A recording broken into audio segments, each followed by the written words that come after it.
Hello everyone, I am Mr. Sherlock Holmes. I know many of you enjoy listening to these videos as you fall asleep. So before you drift off, I'd love for you to leave a comment, letting me know where in the world you're tuning in from. And if you're enjoying the story, don't forget to like and subscribe. All right, now let's get comfortable, relax and dive into tonight's case.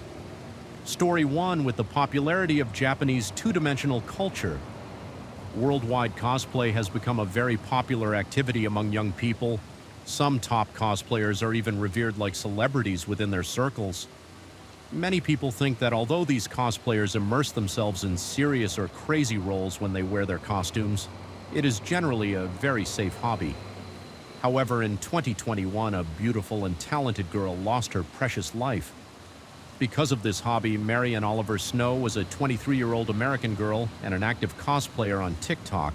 With her striking looks, outstanding figure, and rich expressiveness, Snow quickly became a well-known internet celebrity. Her TikTok account accumulated 1.6 million subscribers, and she had tens of thousands to hundreds of thousands of followers. On other video platforms, initially she named herself Snow the Sword Queen, but after portraying many characters from games and anime, Mary found that her most popular and praised works were those depicting crazy and twisted yandere characters such as Yino Gasai from Future Diary and Junko Inoshima from Danganronpa, so she changed her username to Yandere Snow. Many people think that although cosplayers immerse themselves in their roles when performing, they are just ordinary people like you and me when they take off their costumes.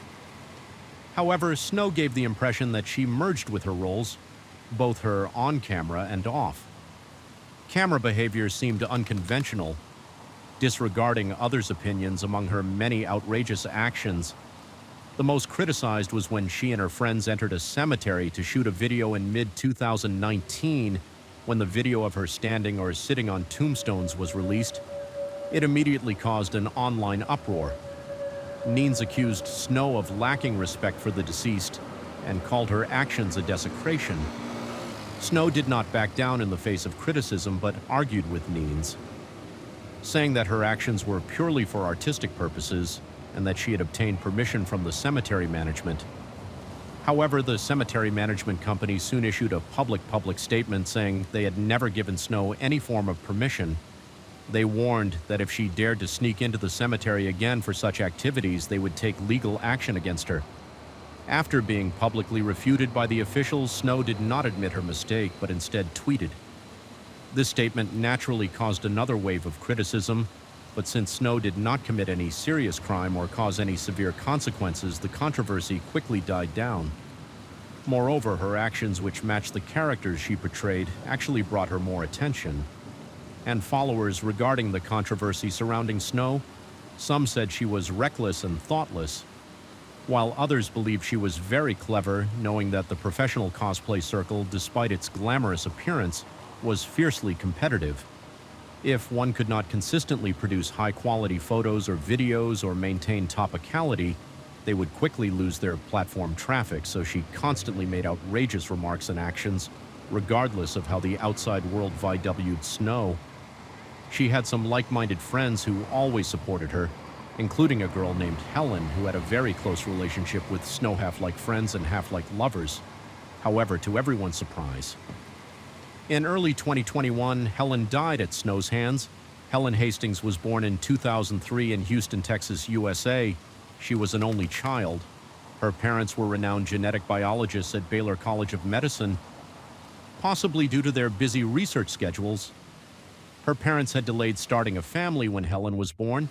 Her father, Philip, was already 65 years old, and her mother, Susan, was 43, making Helen a late-born child. As such, her parents doted on her and devoted a lot of effort to her education. From a young age, they took her traveling around the world to broaden her horizons. Helen inherited her parents' intelligence. At the age of 1.5, she could speak in complete sentences. As she grew older, Helen excelled in drama, swimming, fencing, mathematics, and other areas, showing great talent and a promising future. However, starting at the age of 11, the happy smile gradually disappeared from her face. This was the year Helen entered middle school in the new environment. Helen maintained her excellent grades and treated others with kindness and humility. yet partly due to her short stature and perhaps her outstanding abilities. She faced ostracism and bullying from her peers. This realization saddened Helen deeply, and the psychological pressure led her to develop a mental disorder known as misophonia. This condition caused her to have physiological reactions such as anger or nausea when hearing certain sounds like chalk on a blackboard or people chewing food. This made it even harder for her to fit in as Helen entered puberty. Her sexual awareness began to awaken, and she soon realized she was pansexual, meaning she could be attracted to individuals regardless of gender. She quickly entered a relationship with a girl at her school. However, once this relationship was exposed, Helen faced even more bullying. Despite these struggles, Helen entered the 8th grade. One day, a friend invited her to a nearby anime convention. The cosplayers confidently performing in their self-made costumes opened a new world for Helen. When she tried cosplay herself, she found that her long-standing troubles and pressures disappeared when she focused on two-dimensional activities. Thus, Helen devoted all her energy outside of her studies to cosplay with her naturally androgynous beauty. Her portrayals of cute male characters became very popular among anime fans. Soon, her TikTok account amassed 120,000 followers. 2 years into her cosplay journey, Helen met Snow, who lived in the same city, at a convention. The two quickly became close friends at that time. Snow was already a well-known cosplayer, surrounded by many fans and friends. However, Snow's blunt personality often offended people, and even her friends sometimes felt threatened by her. Yet, according to those around them, Helen never spoke ill of Snow, indicating how much she valued their friendship. Helen's mother, Susan, had mixed feelings about her daughter's relationship with Snow. On one hand, she was happy that Helen had made new friends and significantly improved her psychological issues after finding this hobby. On the other hand, she worried that Snow, 5 years older than Helen, might lead her astray from Helen's accounts. Susan learned that Snow had a severe drinking problem and often got drunk. Additionally, Snow frequently encouraged Helen to drop out of school and join her in exploring the world. This greatly dissatisfied Susan, who hoped to steer her daughter toward a career as a scientist. Fortunately, Helen was clear about her life plans while she could not give up her hobby. She also did not neglect her studies. In the summer of 2020, Helen was admitted to Oberlin College in Ohio with excellent grades.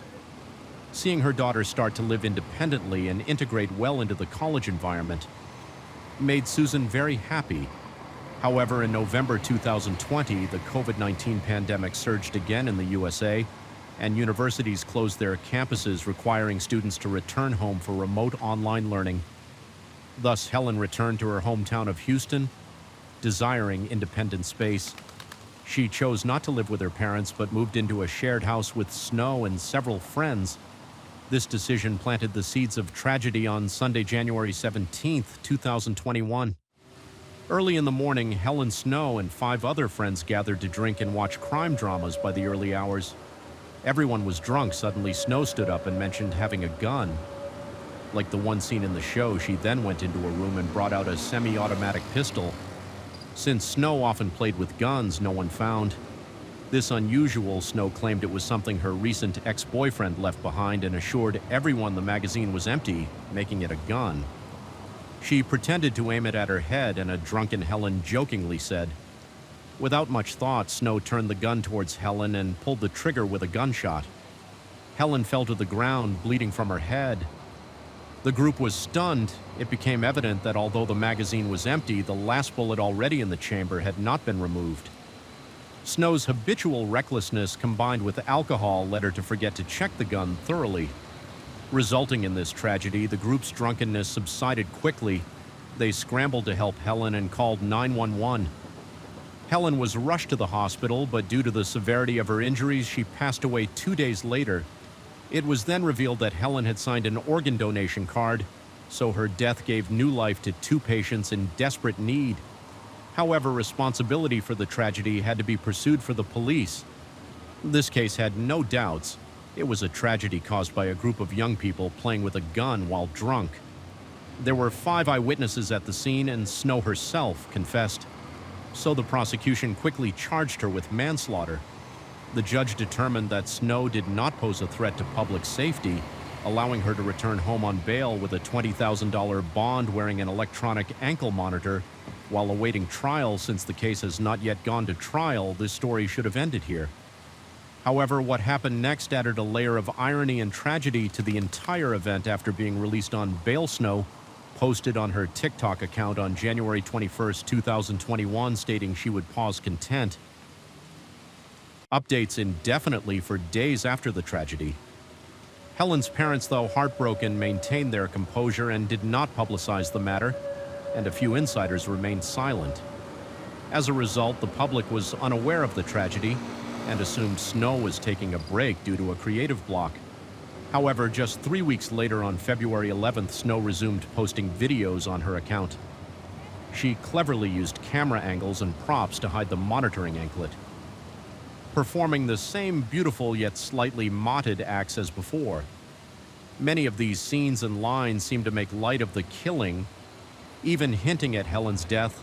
Unaware viewers saw this as Snow's usual style, but insiders felt it was a deliberate attempt to capitalize on the tragedy for attention, akin to exploiting a tragic event for personal gain. Under some of the videos, insiders left comments expressing their dissatisfaction, mentioning Helen's death. However, these comments were drowned out by applause from Snow's fans. It wasn't until July 2021, half a year later, that Helen's friends and classmates from college noticed these comments.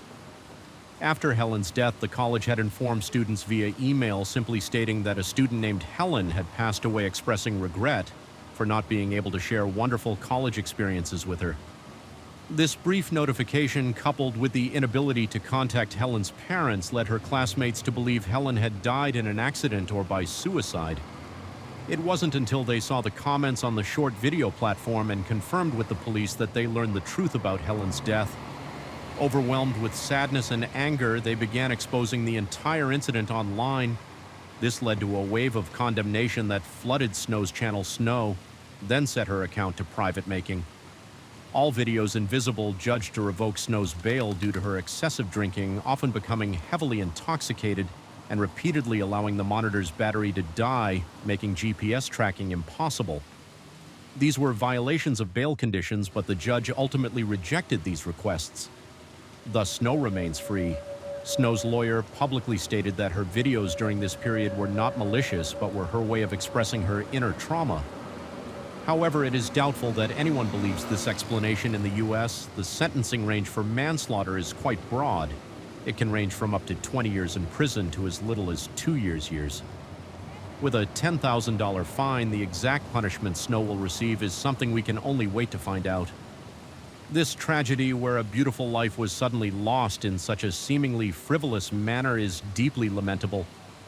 While I believe that most of my viewers have never come into contact with firearms, I hope we all remember that guns are deadly weapons, not toys to be played with casually. Story 2, Daniel Sancho Bruno was born on June 11, 1994 in Madrid, Spain. He was the fruit of a passionate romance between Spanish actors Rodo Sancho and Silvia Bruno, who met in acting classes when they were 19 and 18 years old. Respectively, the relationship between Rodolfo and Silvia lasted for a while, before they separated amicably when Daniel was little.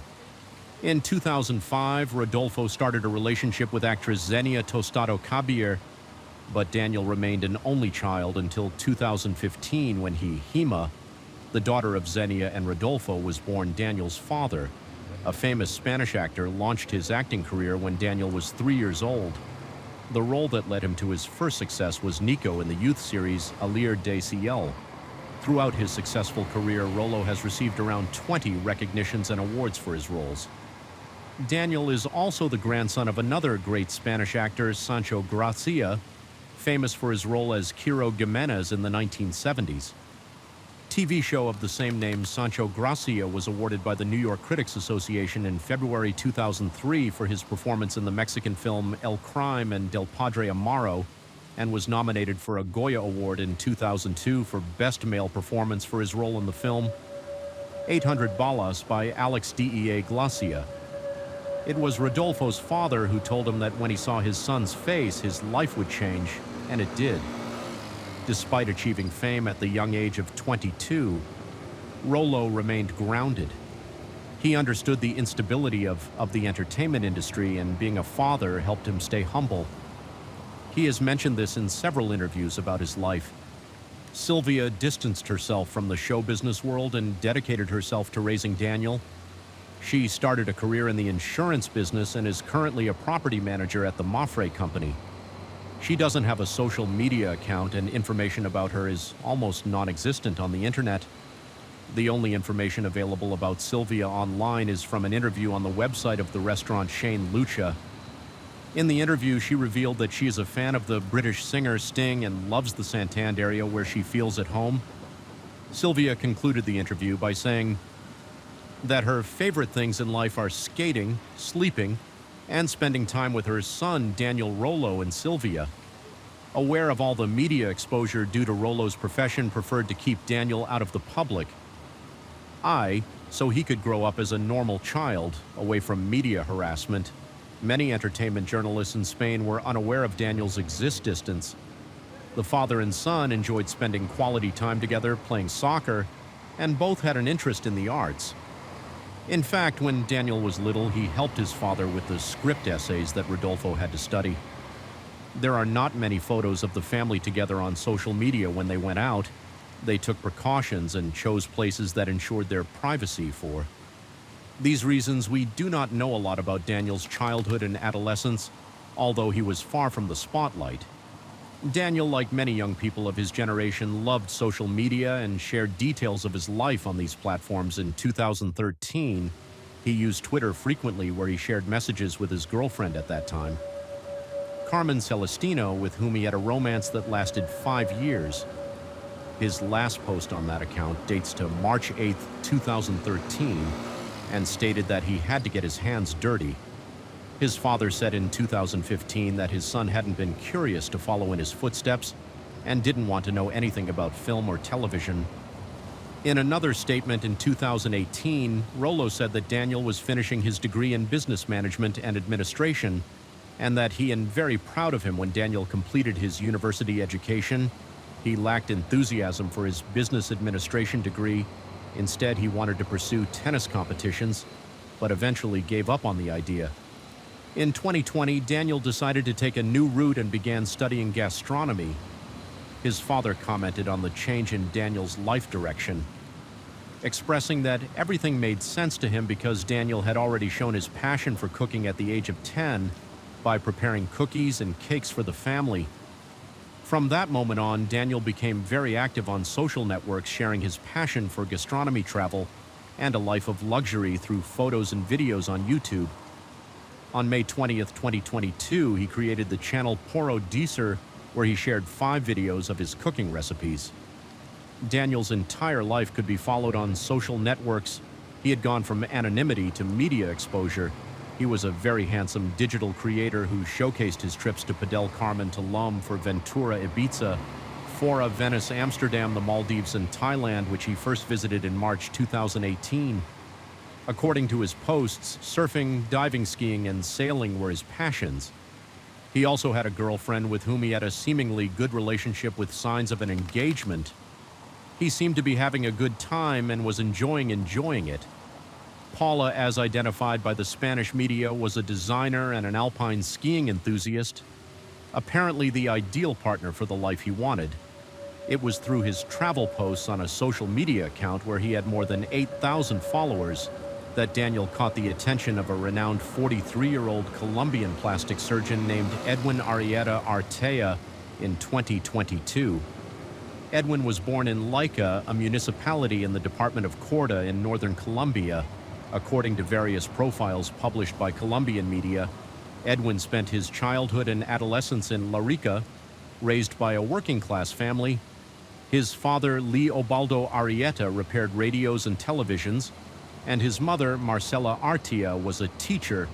According to the school director where Edwin studied, he was noted for his intelligence and perseverance from a young age, consistently achieving top grades and being part of the honor roll. Davis Palomino, Edwin's friend, mentioned to the Colombian media TMO that Edwin's parents made a huge effort to support him and cover the expenses of his expensive university education. Their efforts were more than compensated for, as Edwin, as soon as he was able, began to repay his parents with love and great generosity, providing resources for everything they had done for him. Edwin never forgot the support he received, especially when he moved to Barania to study medicine, and later to Buenos Aires, where he specialized in plastic surgery. After finishing his studies, Edwin returned to Colombia, although not to LAAA. He settled in Monteria, a city 61 kilometers from his hometown, where he opened a practice specializing in aesthetics. On his website, he wrote that he treated generally healthy patients who were not comfortable with their bodies in Monteria. He enjoyed a splendid professional reputation and was also very loved personally. Edwin was always a role model for his sister, Darling Arrieta, who stated that he shared his deepest desires with her, although he apparently didn't reveal some very personal and intimate details.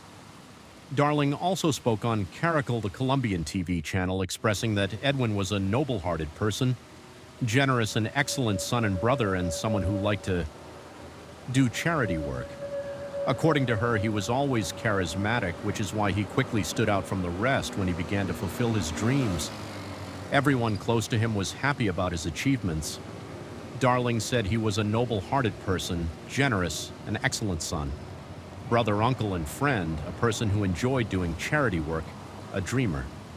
His dream was to see the whole world, which is why Edwin spent his time traveling. My mother, as mothers do, was always worried and would tell him, "Edwin, stop flying so much. Edwin, for God's sake, aren't you afraid of taking so many planes?" And he would say, "No, Mommy, don't worry, we can't even imagine this. It has tortured me every day and night since I found out what happened to my brother, how he suffered.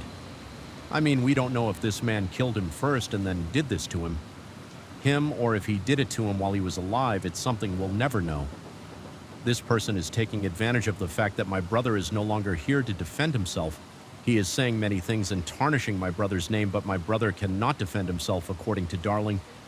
Edwin traveled constantly because it was his passion, although his travels also opened opportunities for him to offer his services as a cosmetic surgery specialist in other countries such as Chile, where, as seen on his social media accounts, he became a fan of wine, although he was never a man of excess. According to his relatives, local newspaper reviews noted that his finances allowed the doctor to enjoy experiences without worries, and he hoped that his family could live comfortably. He even helped his sister buy an apartment.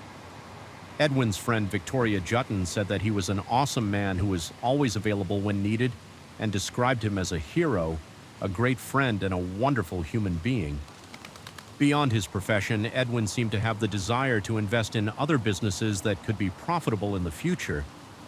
The hypothesis being considered is that this was the starting point of the relationship between a young 29-year-old chef and a 43-year-old cosmetic surgeon. Apparently, it all began in 2022 in a very private way. Edwin was the one who initiated contact after seeing what Daniel was doing and his gastronomic proposals on social media. He sent a private message via the social media account offering to help with his entrepreneurial growth. At that time, the young man had a work line in gastronomy. He had started working as a chef at the catering company Lamb and at a restaurant specializing in hamburgers called Boogie. All located in Madrid, the plastic surgeon was well off financially because he had clinics and wealthy clients in Argentina, Chile, Colombia, and Miami.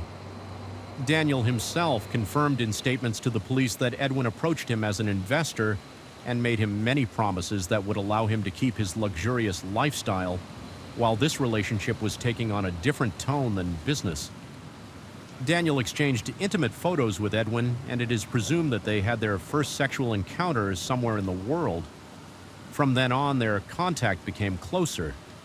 According to some mutual friends, Edwin and Daniel attended some sporting events together, always maintaining the distance and conduct imposed by social norms. In fact, some say that Daniel went to Colombia to have some cosmetic procedure done in one of Edwin's offices, although his family claims that they never found out about their friendship throughout his life. Edwin never introduced his family to any partner and preferred not to talk about such matters. In fact, he was so reserved that his account on social media, where he shared photos and had almost 22,000 followers, was private. Despite this, on his other social media accounts, he did share pictures of his daily life, such as his love for polo and his work, according to ELP newspaper. Edwin's friends mentioned that the doctor had dreams of settling in Spain. He had even spent several months organizing his finances to invest in Madrid.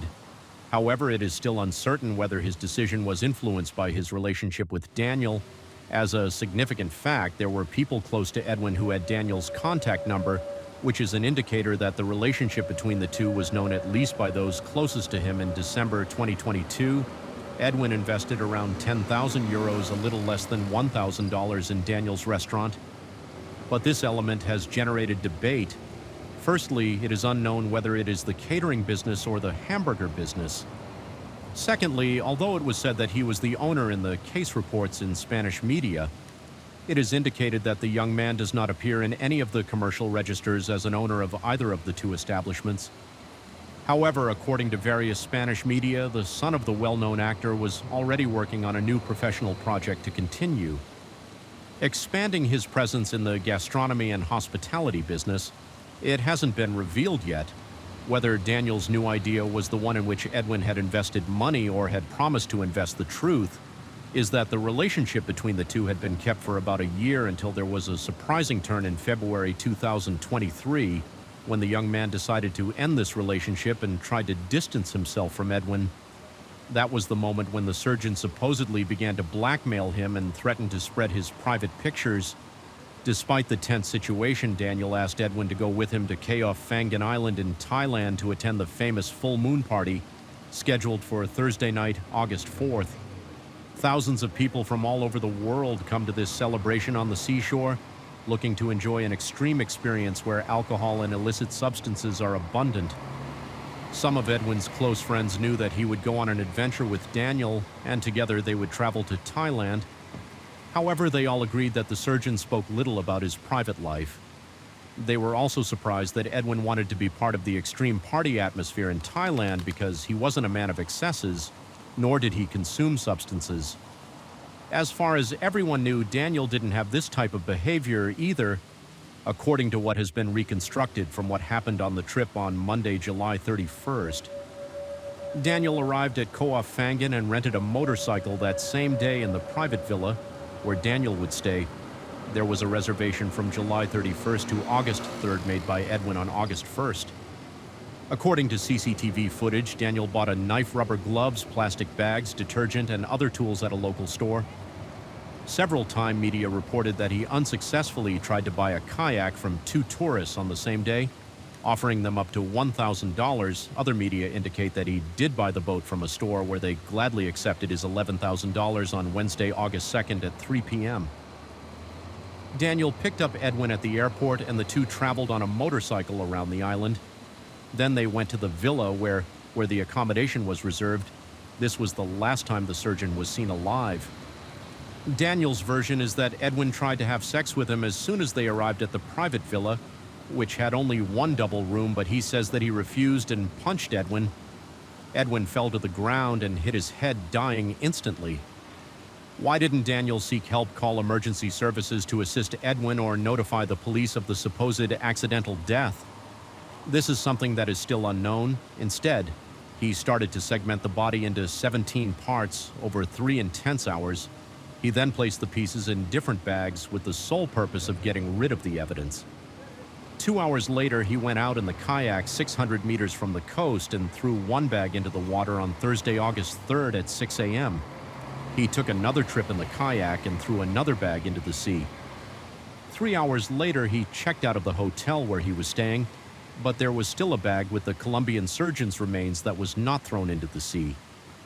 Meanwhile, Danny decided to attend the full moon party with two friends he had met on the trip.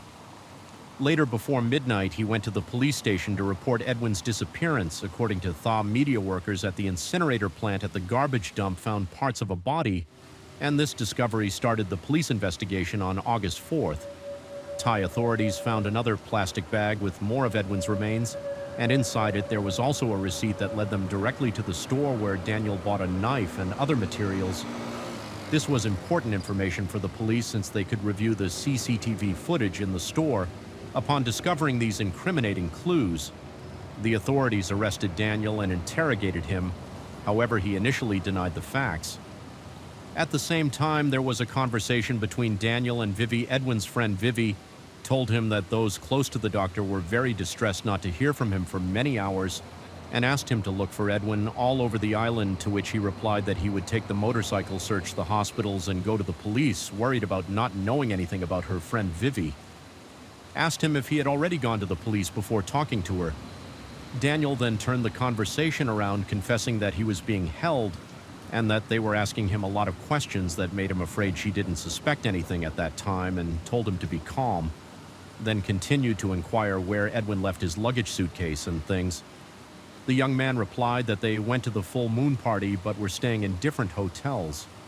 Subsequently, more of Edwin's remains were found in garbage dumps, and on the seashore DNA test later confirmed that the remains found scattered around the island belonged to the plastic surgeon, although Daniel had thoroughly washed the room in which he took Edwin's life. Authorities were able to find blood hair and other debris in the hotel's drains. This definitive evidence forced Daniel to confess to the crime and to announce that he would cooperate with the police in the investigation. From that moment on, he maintained that he was Edwin's hostage who had destroyed a relationship with a woman and forced him to do things he would never have done. Daniel claimed that Edwin was obsessed with him and had deceived him into believing that he wanted to do business and invest money in their company, of which he was a partner, according to his story. Edwin promised him villas and castles, but he eventually discovered that it was all a lie and that the only interest behind his promises was to become his partner. Despite being detained, the young chef was not stripped of his belongings, such as his cell phone, which allowed him to continue writing and receiving messages or calls. During this time, he took the opportunity to change the privacy settings of his social media account from public to private. He decided to do so because he had already started receiving negative comments from users who told him that he was handsome but super rotten, and that what he had done had ruined his life and that of his family forever. While having free access to his phone, Daniel was able to speak with a reporter from Telly's summer TV show. When asked by the reporter if he needed anything, he mentioned that he wanted to return to Spain and hoped that media coverage could assist him in achieving that goal. He also mentioned that the police were treating him very well and proudly shared that he had been invited to have dinner with the police at the island's best hotel on Antara. The reporter, surprised, asked him if he was not detained, and he answered that he was, but that they took him to have dinner because the case was almost closed and they were going to transfer him to a cell where he would be living with 20 other people. The reporter said he told me that he was being treated very well just when I was able to talk to him. He was having dinner in one of the best hotels in Thailand, so it was something that surprised me a lot. Then I was able to continue talking to him, and what struck me the most was that no one in his family knew about the situation he was going through. When he became a little more nervous, I asked him about his girlfriend, because it was also a question that many of us were asking ourselves, whether he had a girlfriend or not, and he did have a girlfriend. And what he told me was that he was a PSER of the Colombian surgeon, and that it was the only thing he could do to get away from this friend. He had these declarations of special treatment for Daniel caused great controversy and rejection. A few hours later, Rollo Daniel's father requested the media to show the utmost respect. Later, it was revealed that a Thai court had issued an arrest warrant for Daniel, who was then remanded in custody after being charged with premeditated murder, concealment, and removal of body parts to cover up the death of the surgeon. According to the Thai Penal Code, manslaughter carries a prison sentence of 15 to 20 years, with the possibility of life imprisonment.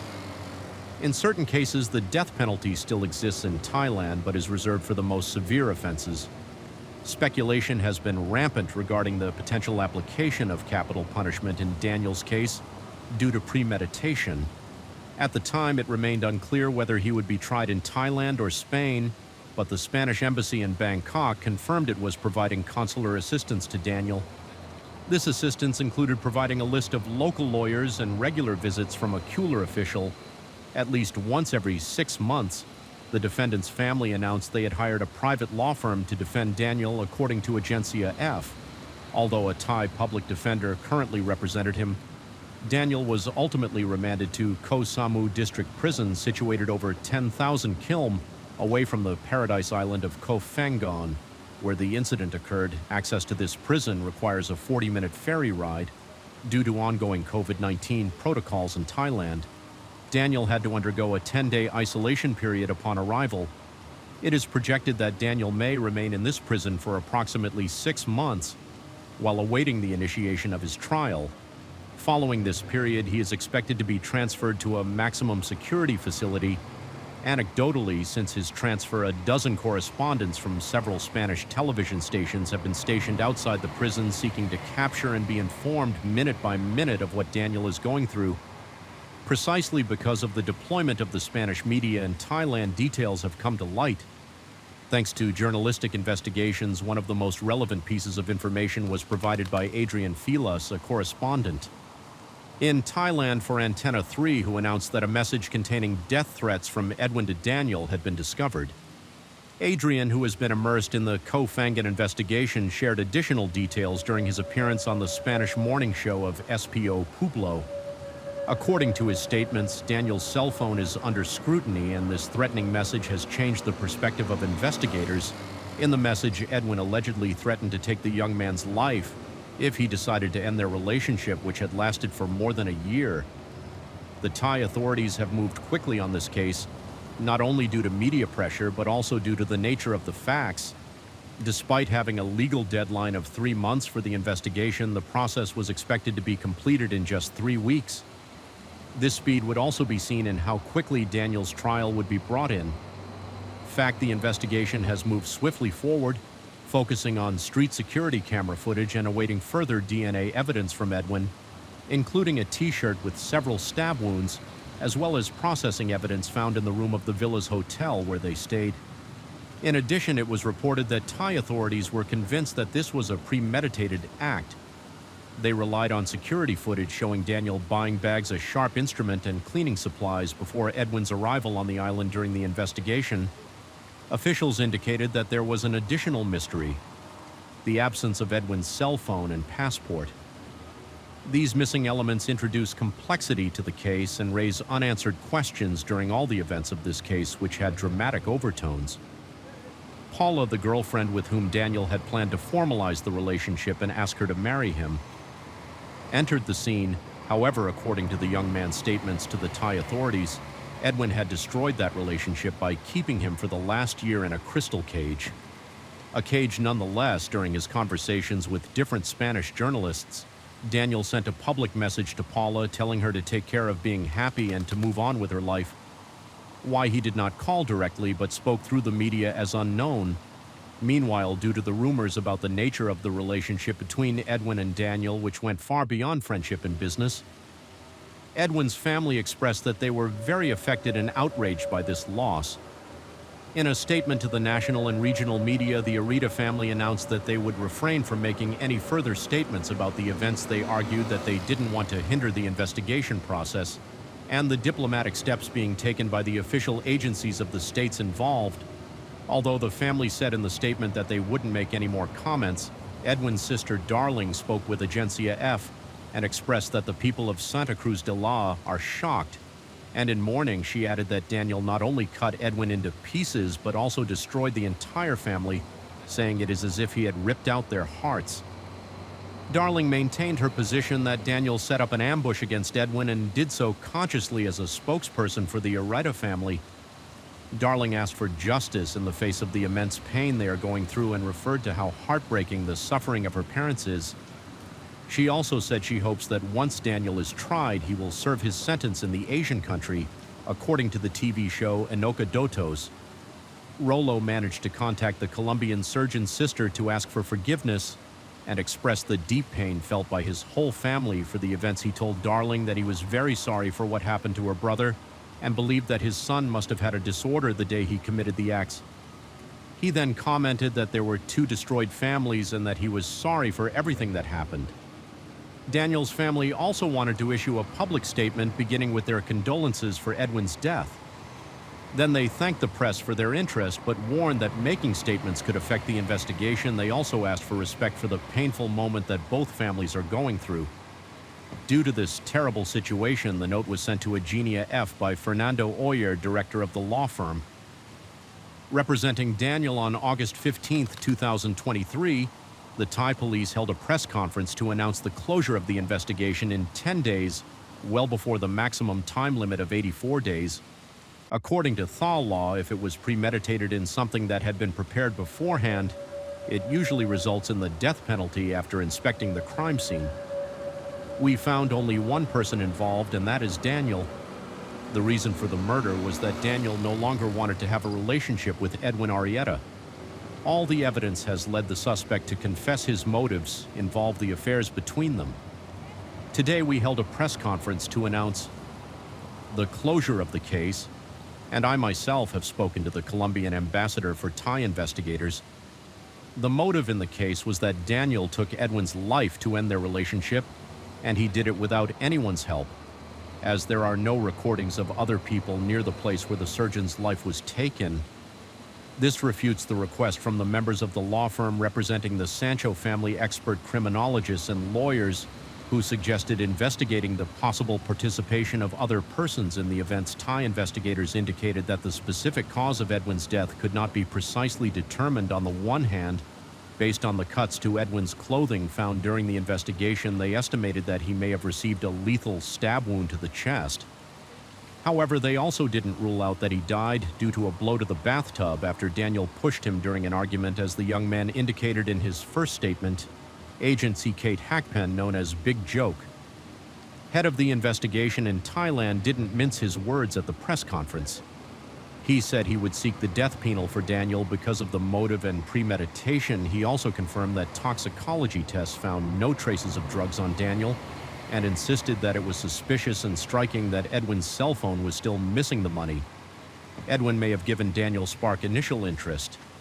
There has been talk of a salary of 25,000 euros a month on a credit card, and there was also a rumor that 80,000 euros in cash had been found in the room where the fatal attack took place. According to the surgeon's family, that money was for the purchase of medical equipment. However, Thai investigators confirmed that the safe in the room shared by Daniel and Edwin contained only $9,000. After the press conference, the Thai police assured that the investigation would continue in preparation for the trial. They want to take place next September. They said they would seek capital punishment for Daniel. In the most recent versions published by Spanish media, it is said that Daniel had planned a wedding in Indonesia, and that for this reason, seeing that Edwin refused to end the relationship, he decided to take his life. The woman that some media call Laura and others call Paula had a long-standing relationship with the chef who proposed 2 weddings. One would be in August in Thailand in a symbolic ceremony, followed by one in Spain. With both families, it could be the imminence of that ceremony that made Daniel hurry to sever all ties with Edwin, Laura, or Paula, who has wanted to remain completely away from the media. Hype is now thinking of taking refuge away from home to be untraceable. In addition, as revealed by Sion magazine, she is having a very hard time and doesn't want to say anything that could be worse for Daniel's trial.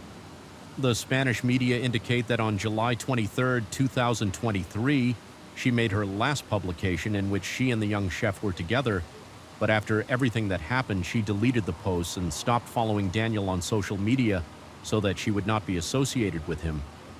Messages from Daniel have also reached the Spanish media in which he states that someday the whole truth will be known. He also said that although many believe that there is no way to justify his actions, the truth is that he was defending his life and the lives of the people he loves. As Edwin was threatening his family, a significant fact published on the website alal.com indicates that Daniel has a misdemeanor conviction in Spain that is currently being appealed in the Supreme Court. His lawyer in Spain, Luis Juarez, has not provided any information on the matter.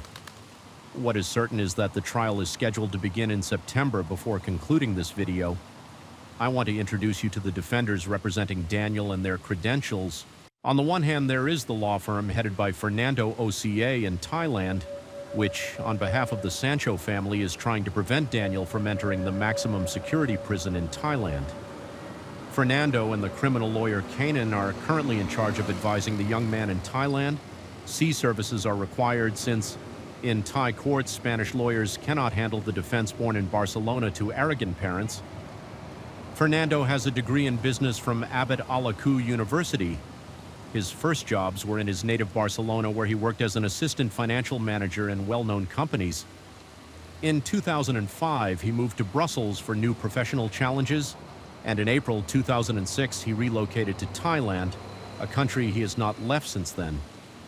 For the last 10 years, he has been the director of the Bangkok office called Cam Royal International Law and Accounting Ass Associates, which offers legal, financial, tax, labor, and accounting consulting services. In Daniel's case, they indicated that Rollo contacted the Spanish embassy in Thailand to know how to proceed, and they put him in contact with Fernando, who then contacted Kunun. A criminal lawyer, Fernando's first objective is to keep Daniel in Sami prison, a facility where he would be held on a provisional basis until a final sentence is issued. Sami is a smaller prison with shorter sentences of up to 15 years in this prison. Daniel can move around more freely by things and have some security. The defense also seeks to expedite the proceedings, not only to have the trial held as soon as possible, but also to reduce the minimum time Daniel would have to spend in a Thai prison. The time would range at least between 4 and 8 years, and Daniel's defense is trying to have him spend a maximum of 4 years in the country, after which they would request a transfer to finish his sentence in Spain. The transfer to his home country would be possible thanks to the cooperation agreement signed in 1983 and still in force between Spain and Thailand regarding the execution of criminal sentences.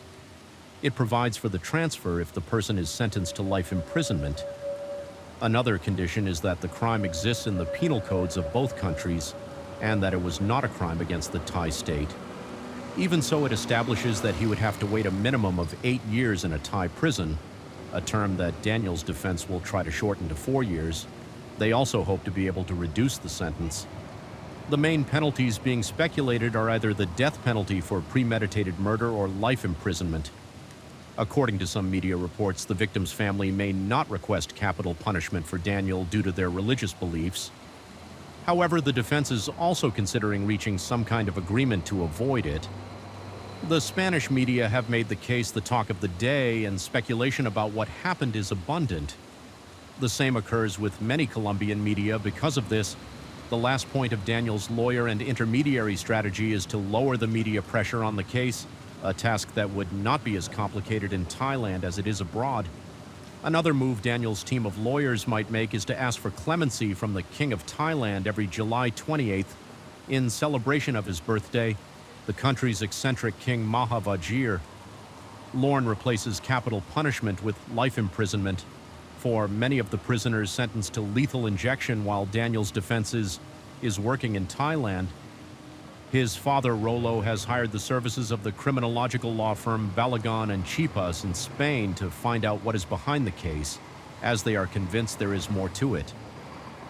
Carmen, a lawyer and criminologist, is a well-known professional in the media, an expert in criminal and forensic psychopathology, and is the dean of the Criminology College in Madrid. This case, which is in full swing, has many blanks and question marks. It is still uncertain which prison Daniel will be sent to after the sentencing. All the prisons where he could eventually be sent are known for having subhuman living conditions. One of them is Bangkwang Central Prison, also known as the Big Tiger, because it is said to devour prisoners. It is also known as the Bangkok Hilton due to the large number of foreigners condemned to death who live behind its walls. This is one of the most famous and feared prisons in Thailand. If sentenced to death, this would likely be Daniel's fate. The truth is that in all prisons in Thailand, living conditions are unhealthy prisoners sleep on top of each other in the cells. There is a lack of hygiene, which leads to the transmission of diseases, and there is a lack of food as they receive only one rice dish per day. Prisoners often wear shackles. In many cases, welded international standards are not followed. On August 18th, the Spanish summer TV show broadcast. Sylvia's first statements after leaving the Thai prison, having visited her son for the second time in a row. Daniel's mother, who remained silent during the first days, said as she left the prison that she appreciated the interest in her son's case, as well as the respect and empathy shown by the press for not harassing her. She repeated that it had been very difficult for her and everyone, and added that she had seen Daniel much better and calmer. Daniel's mother also emphasized that she is not a media person and wants to continue to expect respect from the press. It has been very difficult for me, and I want to tell you that Daniel is doing much better. He is calm and they treat him very well. We are just waiting for everything to be resolved. This case has moved two societies, the Spanish and the Colombian ones, which claim to be liberal in some aspects but are conservative in practice. and attached to religiosity, two adult and professional men who could have been free to live their lives as they wanted, seemed to have had a bond that went beyond friendship and business. However, both hid it, even from those closest to them during this time, a money dance blackmail. Breakups and reconciliations form the plot that captures public attention. Additionally, there is Daniel's genealogy, as he is a descendant of a family of famous actors in Edwin's story, in which many see themselves reflected as someone from humble roots who achieved prestige and fortune as a doctor. The truth is that it is a case in which everyone loses and two families are devastated, and no one was prepared to face such a tragedy. The most recent news of this case came out on August 21st when the autopsy results of Edwin's remains were released, and the information refuted the version given by Daniel that there was a fight, and after a push, the doctor hit his head and died. The second in command of the Thai police, Surati Hakan, who has been in charge of the investigation, offered statements to Agencia F, in which he detailed that the autopsy report concludes that the Colombian surgeon lost his life due to the stab wounds inflicted on his neck by the young chef. Surati said that the case can now be considered closed, at least as far as the police investigation is concerned, and that it remains to take the next steps for the trial. He added that it was true that there was a fight and that Edwin hit his head when he fell, since there was evidence of both facts in the room where the couple was staying. However, it was Daniel's deep cuts on Edwin's neck that ended up taking his life. However, international media highlighted that parts of Edwin's body are still missing and his cell phone has not been found either. Therefore, it seems somewhat premature to speak of a police closure when fundamental elements are still missing. Meanwhile, Carmen Balagon, lawyer and spokesperson for the Sancho family in Spain, was interviewed on a Spanish TV channel and indicated that they don't question any of the proceedings and actions of the Thai authorities. She added that not only the new autopsy report surprised her, but everything that has happened since day one. Story 3, since the death penalty was reinstated in the United States in 1976, just over 700 prisoners have been sentenced to execution in California alone. Less than 24 of these are women. The last execution in California occurred in 2006, and since then a significant number of prisoners have been waiting their turn on death row. All of California's death row inmates are housed in facilities that are practically overcrowded with nothing more to say. Let's analyze all the details of this criminal story together. Another family from Little Taipei, Manling Chong Williams, was born in 1979 and lived a happy life for many years. With her husband Neil Williams and their two sons Devin, 7, and Ian, 3, she was a loving and dedicated homemaker, despite having some problems with her husband. She loved him and her two children. Those who knew her say she was kind and generous. The family lived in a condominium on the 1820 block of Camino Bellow in Rowland Heights, California, located in the Los Angeles metropolitan area. This area is considered ideal for vacationing due to the general income levels of its population, housing prices, school district, and the overall environment, which includes many tourist and commercial attractions. Several corporations such as New E.G. FedEx, DirecTV, and Fashion Nova, as well as other technology import and export companies, are located in the neighboring city of Industry. Many business owners and employees live in Rowland Heights. According to the 2020 census, the population exceeds 48,000 people, with a high Taiwanese population, earning at the nickname Little Taipei due to the significant influx of wealthy immigrants from Taiwan. Everyone around the Williams family was fully convinced that Manling loved her husband and children, but they also knew she had some problems during high school. She had a boyfriend, and although the relationship ended after a couple of years, she was always in love with John Gregory. It was common for her to reference those years and her love for John in conversations with her friends inside the Williams home. Not everything was rosy. Manling often told her friends that she had many arguments with her. Her husband, some believe she married young and under pressure because she was pregnant. One of her closest friends, Melanie Ramirez, lived with the couple for a few months and said, Neil often borrowed money from Manling. Financial issues added to the couple's other differences. Despite their ups and downs, it could be said that Manling, her husband, and her children led a normal life. No one, perhaps not even Manling herself, could anticipate the horror that was about to unfold, determined to change her life. Manling chose the darkest path to escape her situation. On the night of August 7th, 2007, she decided to do whatever it took to build a new future without her family, but with the love of her life just a few weeks before she had. Started talking to her high school boyfriend again and even met up with him on several occasions. During this time, she thought about a different life, one where she could return to those golden years of her youth in the company of her love, John. However, was uncomfortable with the fact that Manling was married and preferred to end the relationship before things became more complicated. He told authorities that he decided to end the relationship, and when he did, Manning seemed to take it calmly. He suggested that if things didn't work out between her and her husband and they separated, they could maybe get back together and continue their romance. Perhaps unintentionally, John planted a small seed in Manling's mind. According to her close friends, the fact that she got married under the pressure of pregnancy had her feeling trapped in a relationship that did not completely fulfill her. This situation impeded her from having the happy life she dreamed of with her high school sweetheart. One thing was clear: as long as she remained married, she would never be able to lead the life she wanted. Any normal person might have considered the idea of divorce or separating on the best possible terms, or in the worst-case scenario, they might have run away, abandoning their family without a trace. But no, that night in August 2007, Manling decided to end her family's life. It is still a matter of debate whether she had a psychotic break or another psychiatric disorder. Many speculate and argue against the idea that everything she did was premeditated. Manling repeatedly claimed that it was something spontaneous, done in the heat of the moment. The truth is that on that night, she was dressed to kill. Neil returned home that night like any other Tuesday. Most likely, as usual, the couple began to argue over something trivial, possibly money, or because they were both unhappy in their relationship. The difference that night was that Manling had decided to end her family's life. They all went to sleep, the children early as usual, and then Manling and Neil went to bed. She covered her hands with latex gloves and walked to her children's room. First, she approached the youngest and suffocated him with a pillow. For about 5 minutes, she covered her little son's mouth and nose until he stopped breathing. Then it was her eldest son's turn.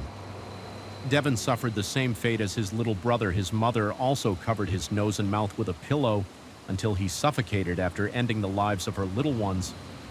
It was Neil's turn, her husband, but first she took some time to log into his computer and exchange messages with friends, including John, with incredible coldness. She went out for a while to have a few drinks with her friends back at the house. Neil was still asleep, completely unaware of the horror that had unfolded. He didn't know anything about what had happened to his children and could not suspect that it was now his turn. Once again, she covered her hands with latex gloves, took the heaviest and sharpest sword in her husband's collection, and savagely attacked him in his sleep until he died again and again. She struck Neil's body with a katana.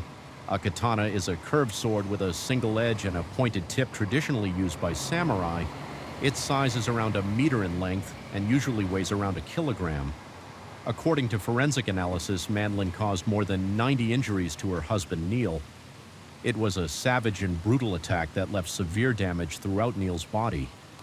Now it seemed like nothing would get in the way of the happy future she wanted. At the very least, neither her children nor her husband would be an obstacle to her happiness.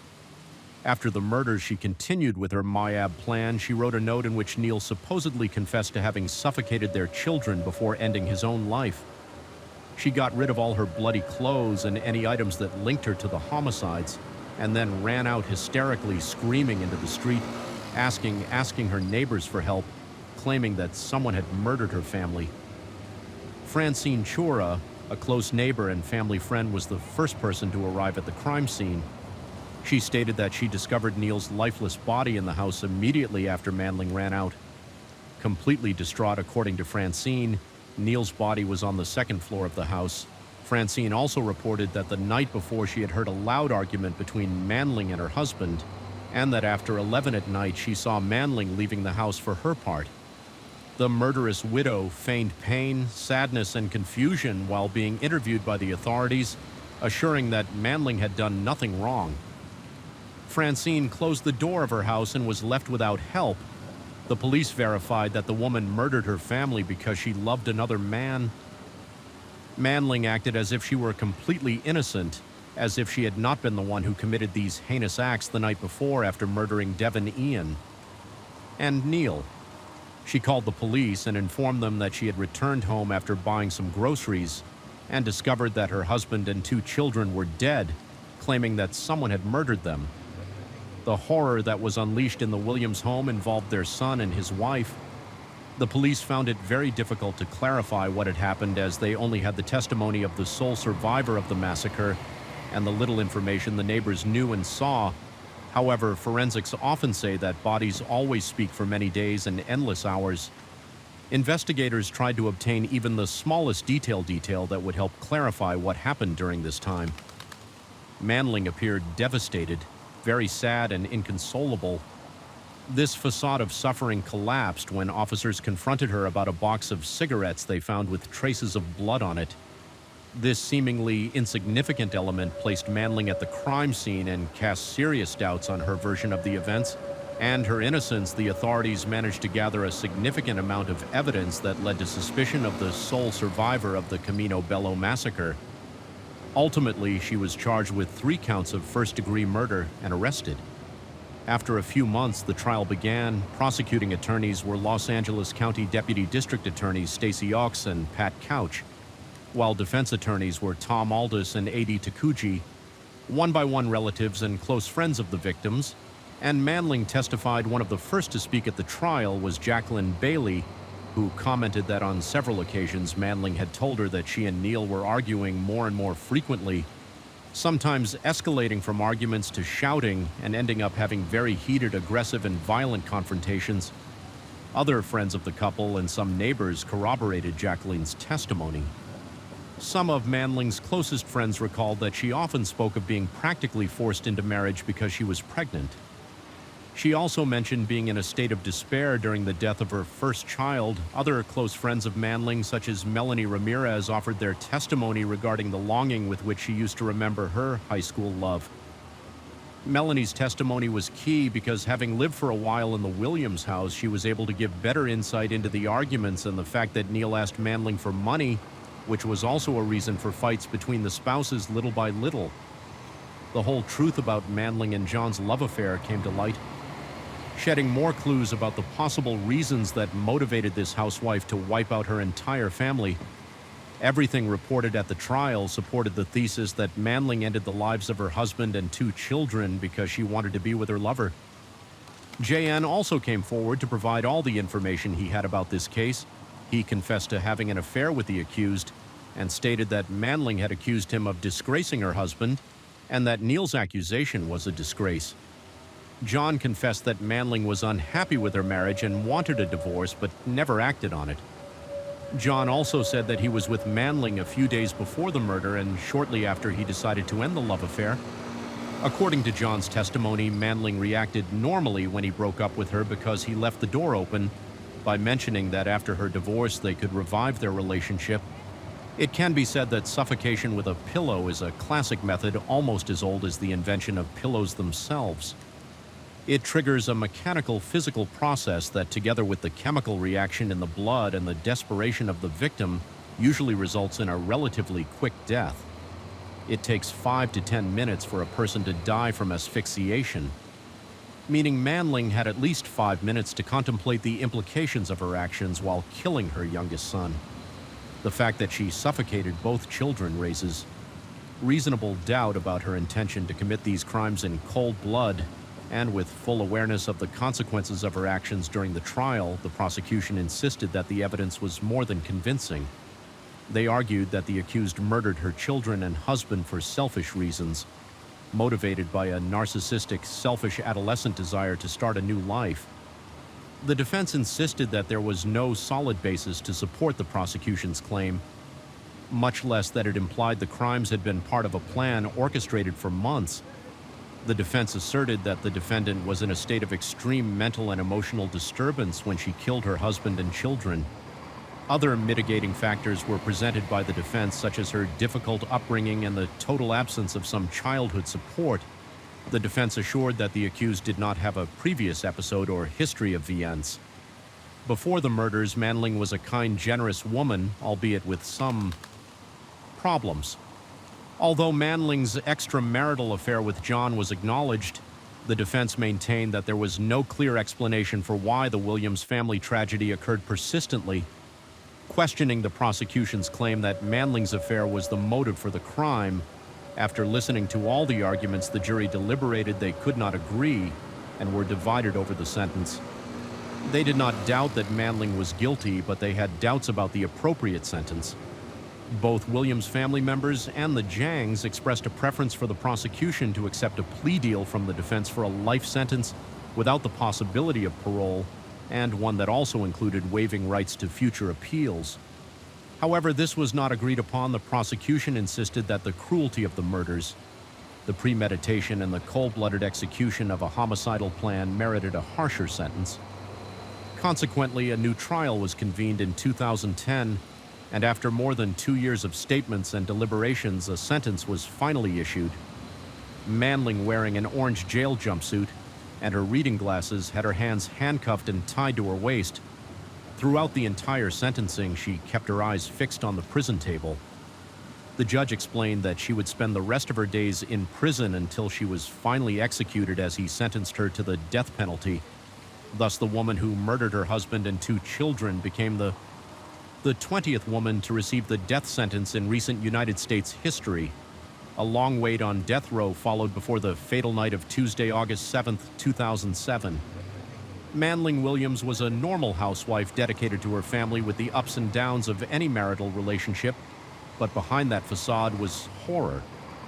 Manling was trapped in a relationship that didn't make her happy when what she wanted was to be with her lover, John. The defense maintained that the murders were not calculated executions, but rather a sudden mistake. However, forensic evidence showed that Neil Williams received more than 90 wounds from a samurai katana, which he could not have inflicted on himself. While little Devon 7 and Ian 3 were asphyxiated with a pillow, the jury and judge were convinced that each of the 3 murders was deliberate and premeditated.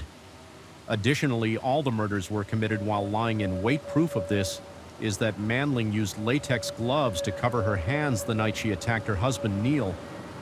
The judge expressed deep concern that Manling's murders were premeditated and unnecessary. She could have gotten a divorce or run away, leaving her children with any of her family members who would have gladly taken them in. The judge maintained his stance throughout the hearings, but finally showed some humanity when he told Manling that it was not his place to forgive her, and that those who could were no longer alive. He wished for her and her family to find peace. Jan Williams, Neil's mother and grandmother of little Devon and Ian, stated that she felt calmer, seeing that the trial was finally over after 4 long and painful years. In 2012, Manling Sam Williams was sentenced to death and is now awaiting execution. It will be a long wait because she is trapped in a very slow system. Since 2006, no convict has been executed in the state of California.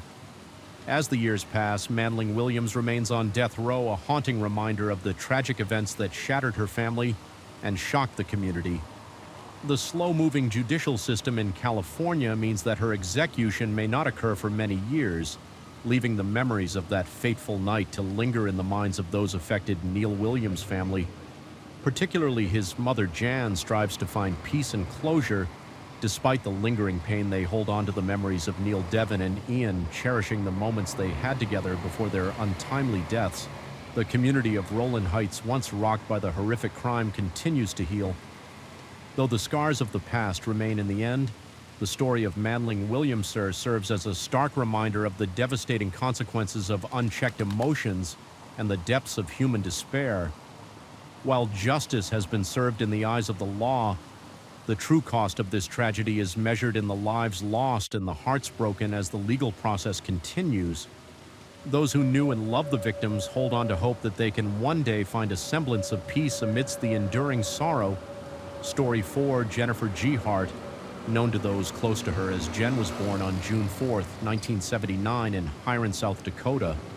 In this small town of 13,000 inhabitants, she spent her early years with her parents and 2 younger siblings. Many members of the Hart family were talented artists. Both Jen, who played the trumpet, and her siblings were musicians, but the young girl's skills were not limited to this brass instrument. With a strong and extroverted personality, Jennifer broke stereotypes and expectations by participating in traditionally male sports, such as baseball. She also loved hiking nature and animals. Her parents divorced when she was just 12 years old. Her mother kept the big blue house where the family lived, so all three siblings stayed with her. Jen finished high school at Hiron High School, and after graduation she enrolled at Augustana College in Sioux Falls, South Dakota. Although their parents did not raise them with religious values, it was a Lutheran school, a Protestant denomination of Christianity. According to future statements by her father, his daughter converted to this faith and was baptized as an adult. Jen did not stay at Augustana University for long in 1999. When she was 20 years old, she transferred to Northern State University in Aberdeen, a city located in Washington State. It was on this new campus that she met Sarah Gangler, a girl her age who was studying the same major and with whom she fell madly in love. Sarah Margaret Gangler was born on April 8, 1979 in Big Stone City, a small town next to the lake with the same name in South Dakota. Depending on the source, her birthplace is also listed as Ortonville, Minnesota. Like Jen, Sarah was the eldest daughter in her family, although in her case she had three younger siblings instead of two. Little is known about Sarah's life, except that she was a student at Ortonville High School and continued her higher education at the University of Minnesota. She later transferred to Northern State University, where she met Jen. They both majored in elementary education, with Sarah minoring in special education. It was within the classroom that their love blossomed in the first few years of their relationship while still living in South Dakota. Jen and Sarah hid their relationship from friends and family for fear of being judged and losing the affection of some people in 2004. Sarah, who had completed her studies 2 years earlier, and Jen, who had dropped out of college, moved to the city of Alexandria, Minnesota. Unfortunately, their fear became a reality when they decided to reveal their relationship to their loved ones that year, causing many to distance themselves or cut off contact altogether. A year later, in 2005, Sarah petitioned a local court to change her legal name to Sarah Margaret Hart. Since at that time same-sex marriage was legal only in the state of Massachusetts, sharing her partner's last name was a symbolic legal union. Both wanted to be mothers, so in 2006, while pursuing a permanent adoption, they were foster parents to a 15-year-old girl for less than 12 months after that. They took the teenager for a routine psychological consultation and never returned for her. It was the therapist who informed her that she would no longer live with the couple years later.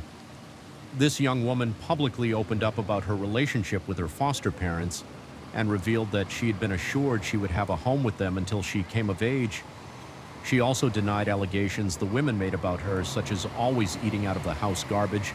Among other things, in 2006, just a week after leaving the teenager, Jen and Sarah adopted 3 children: Marcus, Hannah, and Abigail, born in 1998, 2002, and 2003, respectively. All 3 were biological siblings from Texas. Jen was very active on the internet. She documented her life on social media, especially after quitting her job to become a full-time mom, in a post she made shortly after adopting the siblings. She wrote about her first night in this new role. She described the children's attitudes, portraying them as dirty, messy, and clumsy. She confessed that although she knew it would be the most difficult challenge of her life, she felt a responsibility to care for them and help them improve as people. Although having 3 children was already a significant burden for the couple. In 2008, they decided to reapply to adoption agencies to further expand their family of 5. In June of that same year, they adopted 3 more children, Devont Jeremiah and Sierra Mija, who was renamed Sierra. They were also siblings born between 2002 and 2005 in Houston, Texas.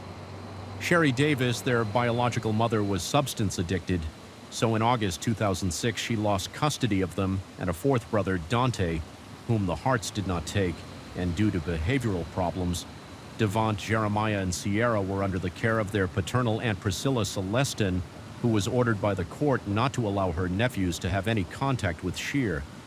However, Priscilla broke this rule when she had to work double shifts and turned to her sister-in-law for help. Unfortunately, a social worker discreetly evaluating the situation reported this violation shortly after that. The 3 children were placed in an orphanage, and Priscilla was prohibited from applying for permanent custody at that point. Punishment. The allegations of this type of behavior didn't stop there. In 2012, a nurse at Hannah's school reported that the young girl had told her she hadn't eaten anything all day when the Harts were confronted about this. Sarah simply said that her daughter was just trying to get attention. In the fall of that same year, Sarah moved to Portland for work while Jen stayed in West Lynn with the children.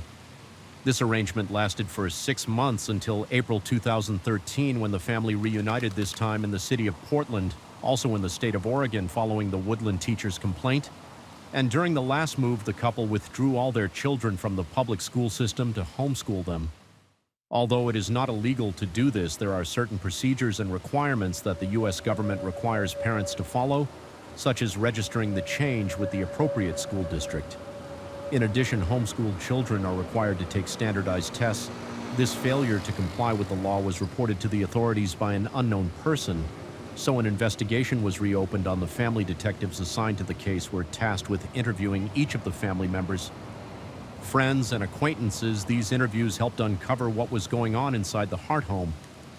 Testimonies from close friends agreed that Jen and Sarah seemed to be very firm when it came to disciplining their children. The list of prohibitions was extensive, ranging from manners at dinner to asking permission to speak. That same year, Oregon police received even more reports alleging that the children were severely malnourished. This allegation was analyzed by a doctor who assured them that although they did have some growth problems and were underweight, their lives were not in danger. During the interviews conducted with Jen and Sarah, the women repeatedly stated that all the legal problems they had had during the previous years were caused by social prejudice towards them and their children, since they were not a conventional family.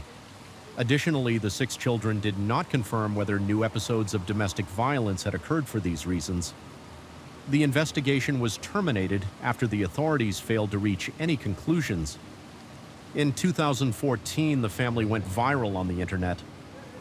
Sarah and Jen had taken their children to an anti-racism protest in Portland, which was packed with law enforcement officials to contain the situation. The protest had been called after the court decided not to convict a white police officer who had taken the life of an unarmed African-American man for weeks.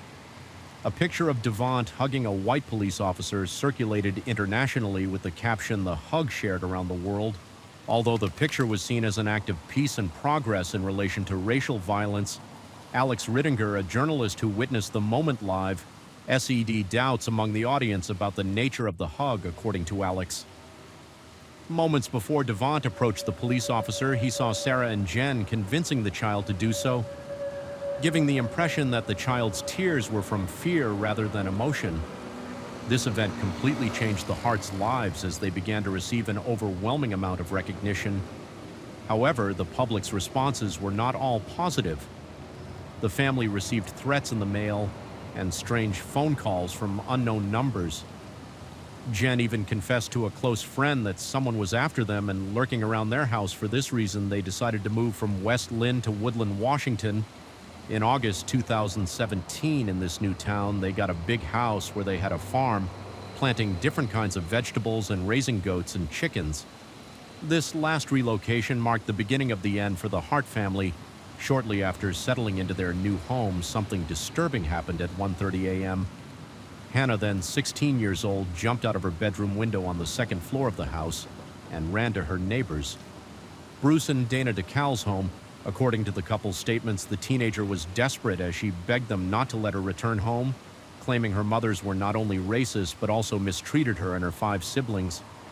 Within minutes, Jen and Sarah went to pick her up. Jen assured Bruce and Dana that Hannah's behavior was due to her biological mother being bipolar and using drugs during her pregnancy. Jen also had her daughter apologize to the couple, and the young girl left them a small note on the door. The next day, Hannah wasn't the only one of the 6 teens to turn to the decals for help in March 2018.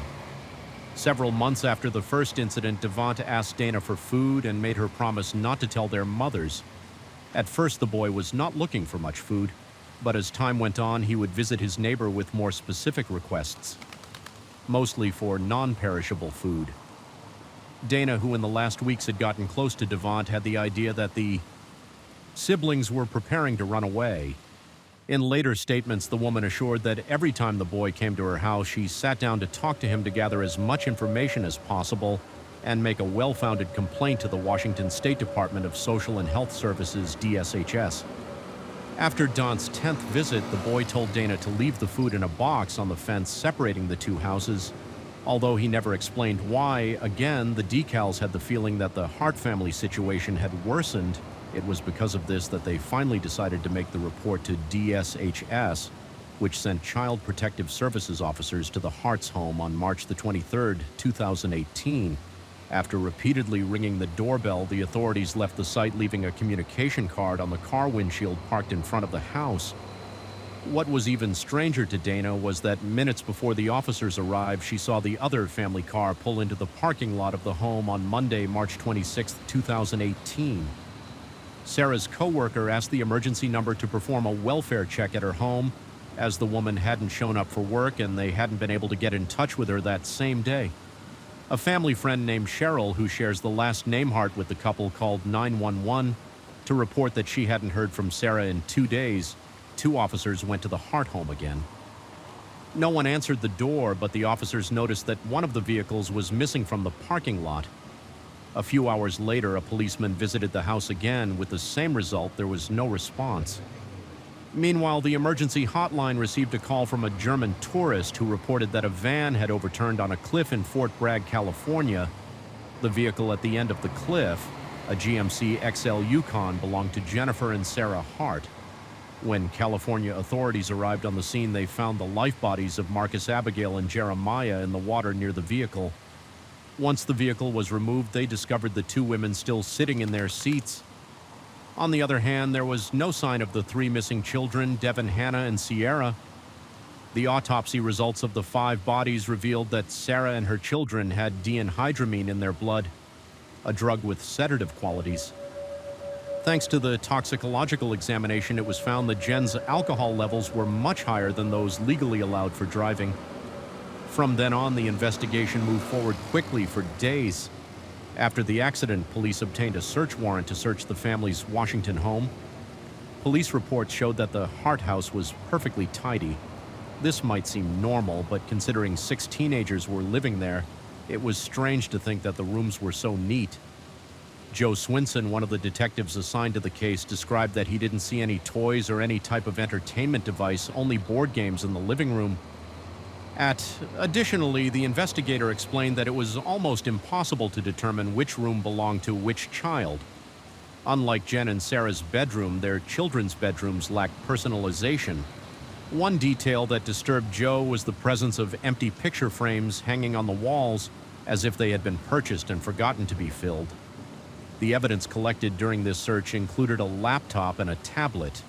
The technology specialists who analyzed the devices found in the web browser history 2 searches made from Z's account that completely changed the course of the investigation. The first was about animal shelters that do not euthanize rescued dogs. The second, which was the most shocking, was related to dihydramine. Sarah also searched about death by drowning. From that moment on, the authorities ruled out the possibility that the crash had been a simple accident.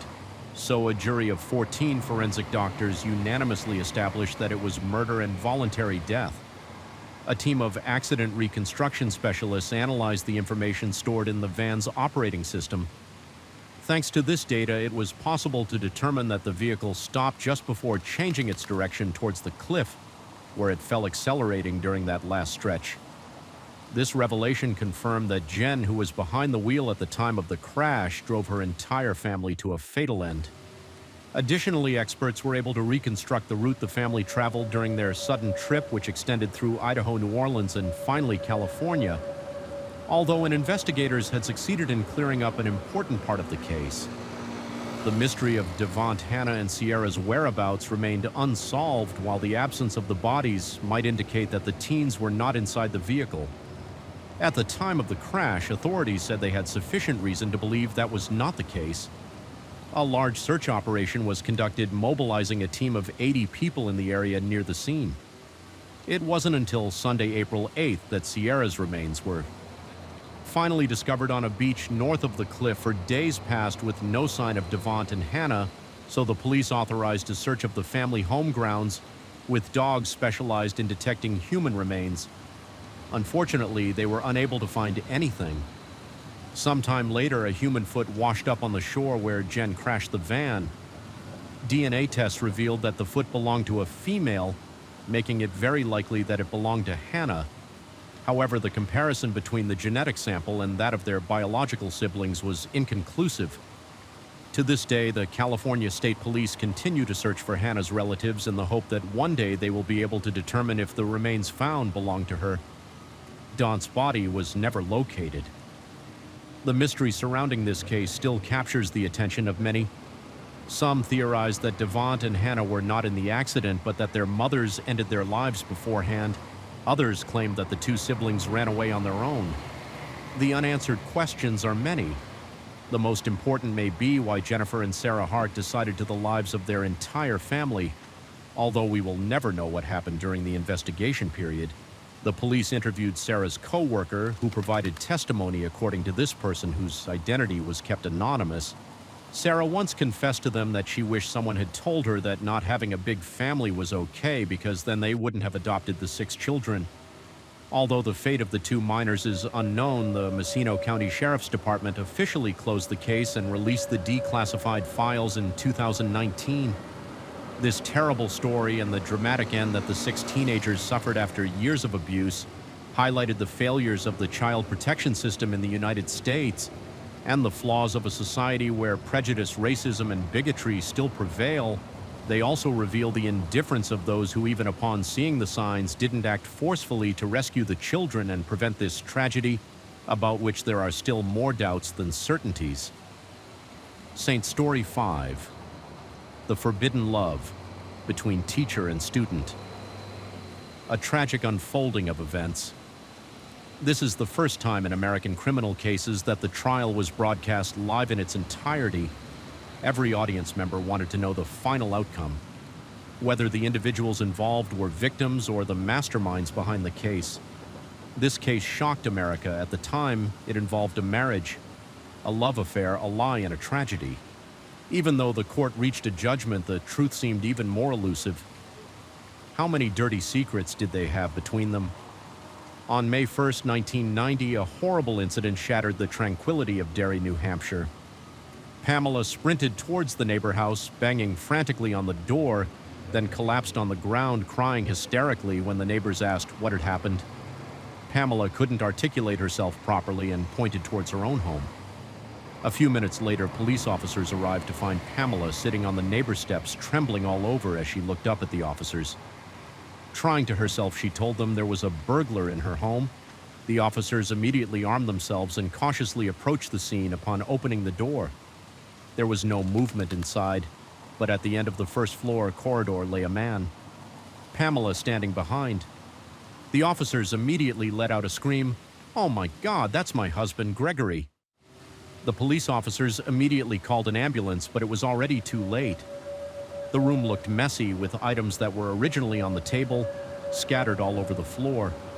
The drawers of the wardrobe were all open, and Pamela quickly realized that her jewelry was missing strangely. There were no signs of forced entry, just the back door open.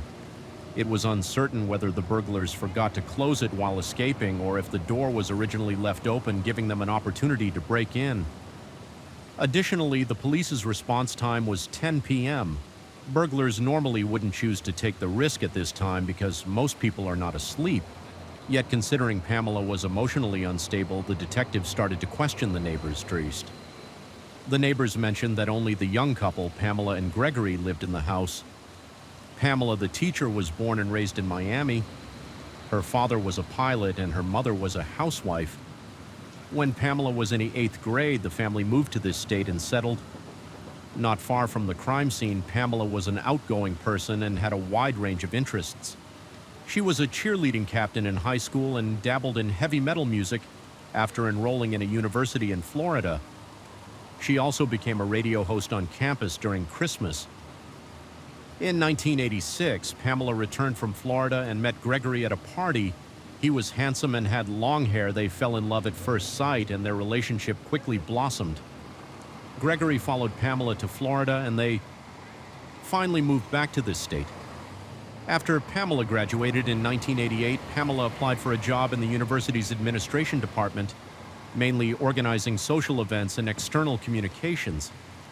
Later, she also started her own photography course, teaching students how to use photography equipment for video production. Gregory then started working in insurance sales and even shaved off his long hair as everything gradually fell into place. On May 7, 1989, 21-year-old Pamela and 23-year-old Gregory officially got married. They moved into the scene of today's crime, appearing to be a harmonious couple, and even planning to have a child in the near future. It was only 6 days until their first wedding anniversary at this point, and they had been hosting parties. Every now and then to celebrate in the recent weeks, all the parties were lively, and nobody expected the sudden accident involving Gregory around 2 a.m. on May 2, 1990. About 4 hours after the incident, Pamela said she could now control her emotions and needed to talk to a detective.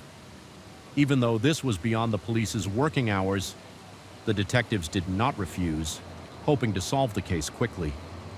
Pamela said that she went to school early on May 1st for an administrative meeting she had to attend. She called her husband Gregory around 3 p.m., telling him she needed to work late that evening and that he should sort out dinner himself. Pamela got off work around 9 p.m. and arrived home around 10. There were no lights on at the house, which was very unusual. She remembered that the front door was unlocked when she pushed the door open. She saw a figure at the end of the corridor and found the living room in a mess. Realizing that her home had been burgled, she couldn't tell if the culprit was still in the house, so she quickly ran to the neighbor for help. She was extremely scared and her mind was blank. When the detective asked if the figure she saw was her husband lying down, Pamela replied without hesitation that she felt he had been hit by something. The detective then asked if she thought the burglar could be someone they knew, or if they knew Gregory. Pamela thought for a moment and said her husband was into gambling, but whether this had led to debts was unknown. The conversation ended after an hour, and the detective asked Pamela to go back and rest properly, suggesting that she could stay with her parents as it was safer on May 4th. 3 days after the incident, Gregory's funeral took place. As scheduled, Pamela broke down, once again needing to be held up by her mother and sister as she left the church. The whole community showed up that day, feeling sorry and wondering who the perpetrator could be. The detectives visited Pamela a second time. Later, they mentioned that this case was quite peculiar. The crime scene was a mess, but Gregory's wallet and credit cards were still at home. His wedding ring was also left untouched, which is not typical of a robbery. According to the forensic examination, Gregory's main cause of death was a .38 caliber bullet to his head, leading to speculation that the motive was personal rather than financial gain.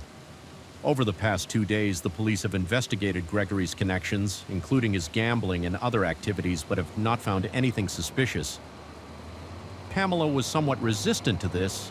She said she believed in her own eyes and intuition, and the police investigation showed no underlying motive behind the murder of Gregory, which meant it was an unplanned burglary. The reason the thief did not take the money and escaped quickly was that she happened to return home at that time after leaving the police station. Pamela immediately called a local station and told the reporters that she was willing to be interviewed 5 days after the incident on May 6th. Pamela was interviewed at home by the station. She looked well presented and dressed beautifully. After briefly describing her and her husband's past, she went to the kitchen, took out a very delicate cake from the refrigerator, and suddenly smashed it with a fork, choking up as she spoke to the camera. On this day a year ago, I was facing one of the happiest days of my life at the beginning of our future together. And today I have to wake up and realize that there is no future for us. There's a future for me, but not for us. After seeing the news, the detectives warned Pamela that she shouldn't be impulsive as it could tip the criminals off. But Pamela believed that the detectives were trying to cover up the case, and the only way for her to pressure the police was by speaking up 2 weeks after the incident. On May 14th, 1990, the police received an anonymous call from someone claiming to work at an Italian restaurant. They overheard their part-time colleague Cecilia and her friends discussing a plot where a woman was trying to kill her husband. This Cecilia happened to be Pamela's student a week later. Later, the detectives visited Cecilia at her home in a rather run-down town. Cecilia, being 15 years old, was accompanied by her parents. Throughout the conversation, she explained that she had chosen Pamela's photography course in 1989, dreaming of becoming a journalist.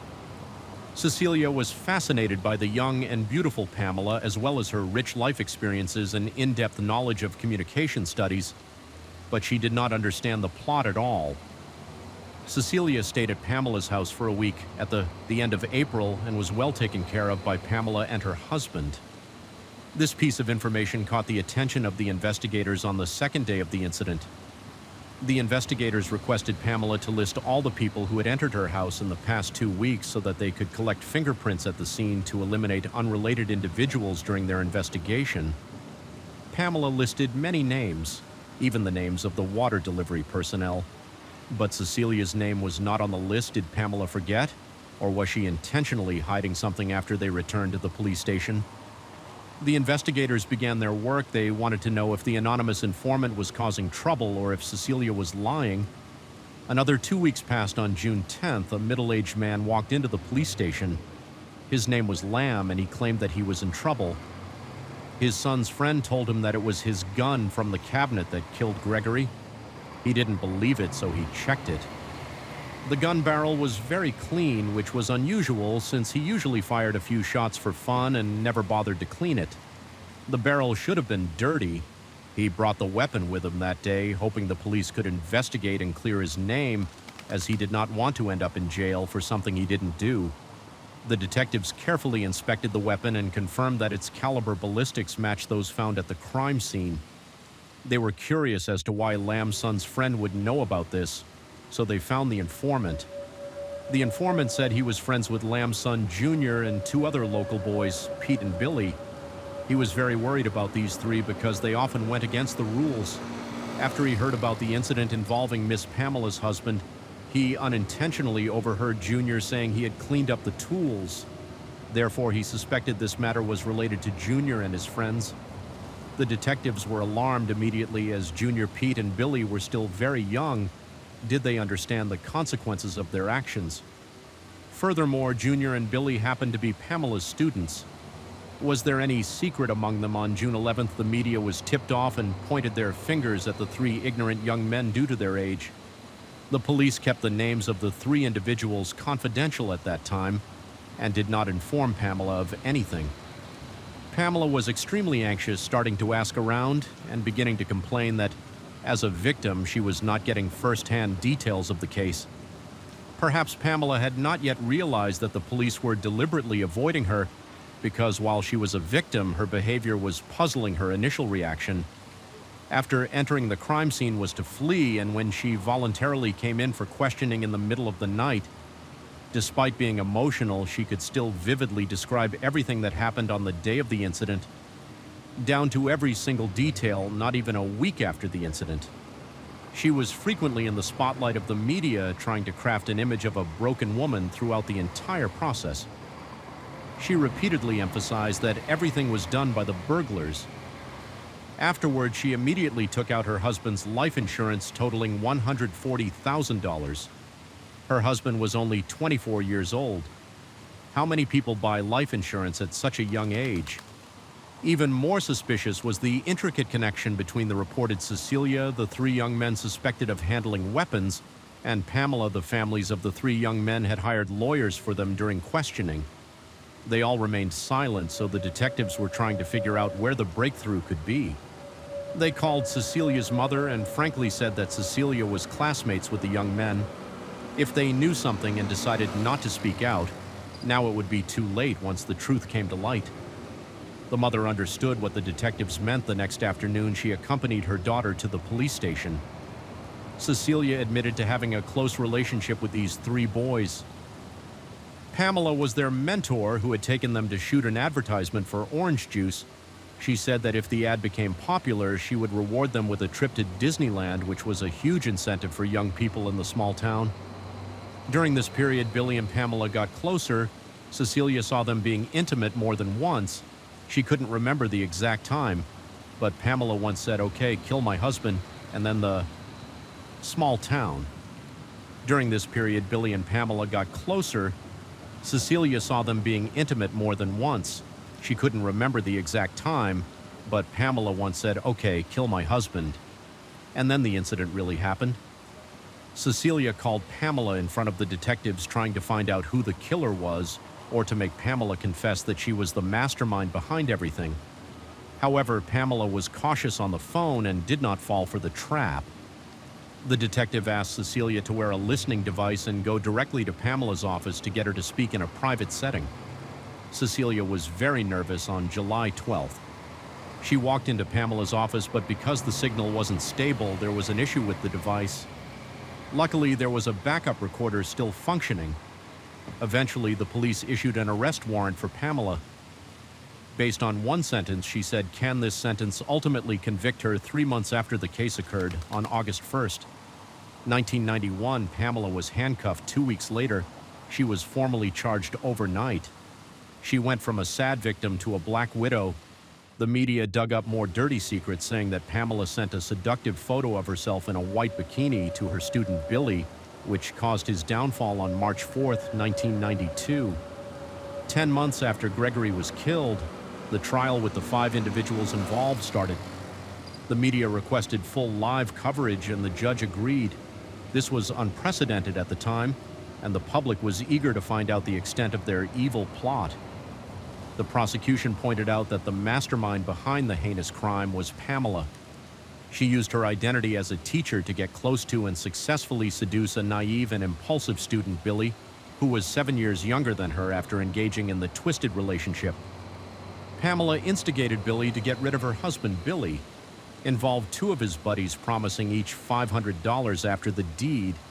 However, Billy did not come from a rich family, and $1,000 was a large sum for him. Where did his money come from later? All 3 confessed at the end of January that they were tricked by the teacher. They claimed the entire incident was the most vivid lesson given by Pamela. The defense, however, smirked, saying things were not that simple.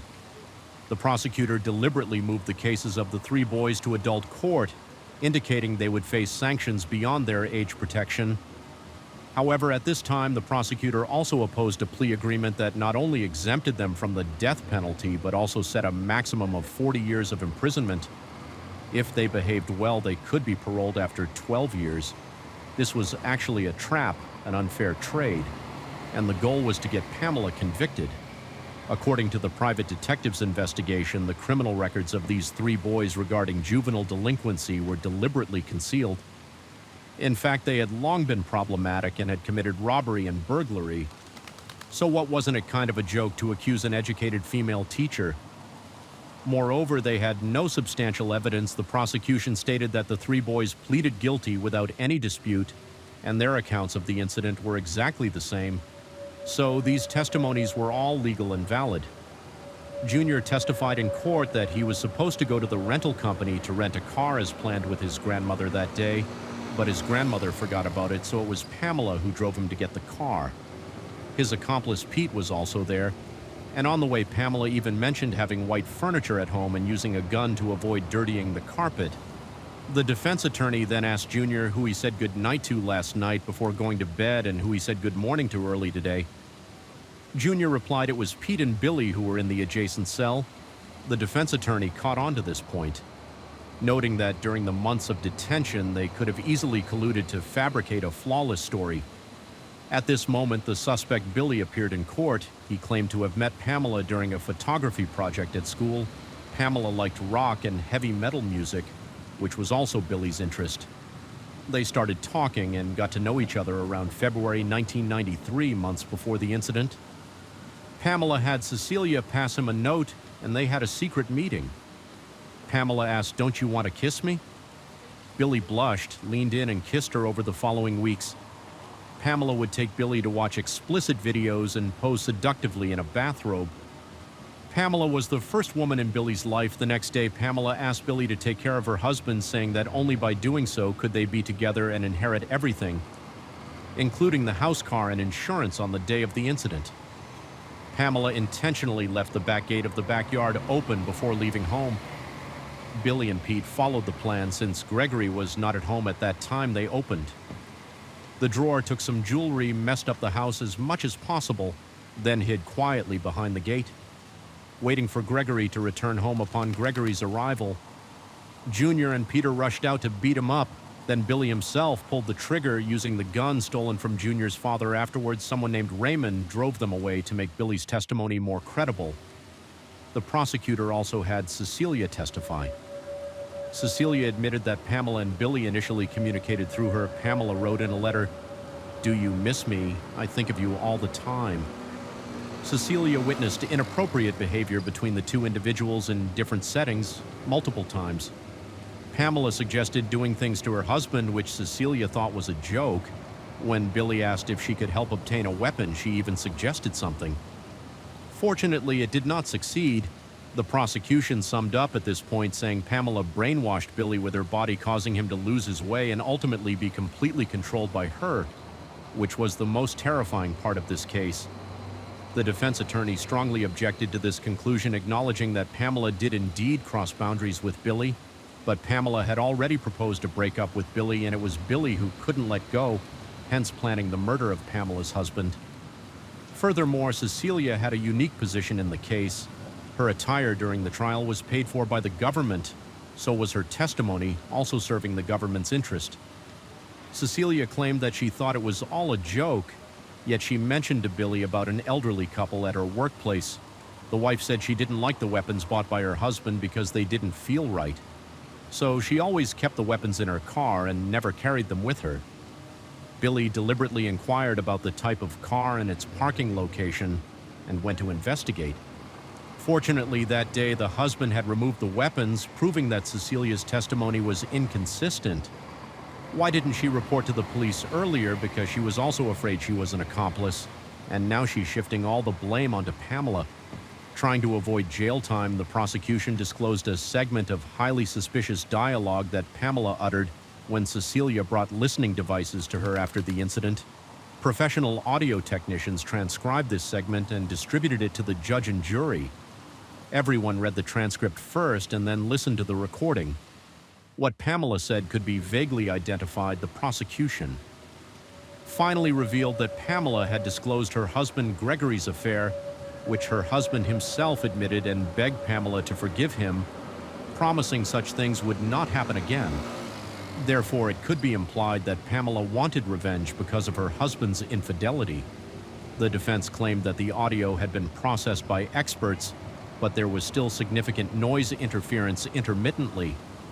Moreover, this statement was out of context, and the transcriber likely listened to this recording with bias, so this recording was entirely insufficient to convict, and the reasoning for retaliating against the husband is purely hypothetical.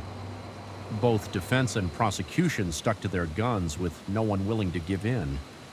Finally, Pamela made her appearance. She said that everyone in the room was viewing her with biases, but did anyone know that she was once on the edge of a mental breakdown, wailing and sobbing uncontrollably while sitting vigil, and even briefly suspecting her own student of orchestrating everything after hearing a news report. So when she spoke with Cecilia that day, she pretended to know everything. She wanted to trick Cecilia into confessing, but her approach inadvertently offended the prosecution. Their selective use of information caused her harm for the second time. They were a group while she fought alone. After 11 days of trial, the jury reached a verdict after less than 3 days of deliberation, finding Pamela guilty of plotting and being an accomplice in the murder, as well as interference with a witness, with 3 convictions. Pamela and her family could not bear it, as she was sentenced to life imprisonment without parole. Her life has been changed forever up until today.